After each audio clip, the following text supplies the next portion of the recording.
Matilde Zabarteri zer pasatu jakon behin Durangon? Matilde Zabarteri... Gerra hostien. Pasau jakon, etorro zan Durangotik etxerantza. Tamirarantz. Gure etxerantza. Da, han, neselan da, saleta gozan, roke, esaten dut gero imazenak errozia bien saleta. Dan bizizan roke, da bizizien Celia, Zaratxaga, da aike eta ama, da Mari Zaratxaga. Darekan egon ziren, eta, oye, ya habéis venido, Matilde, no sé qué, pues sí, bueno, agur. Da, hor, pasau ziren, pentsatu zirela, fijo ez dakik, baina Anita Zoloaga, da bat egon atzo. Da, denunzio egia bien, jakasela sartzeko. Baina Alberto Gonza justo... Zein zan denunzize?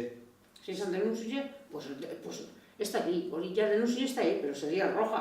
Ez, baina agurre zabalako? Hombre, claro, ez ba, erosiegatik. Prohibitu ikusten euskara ziki,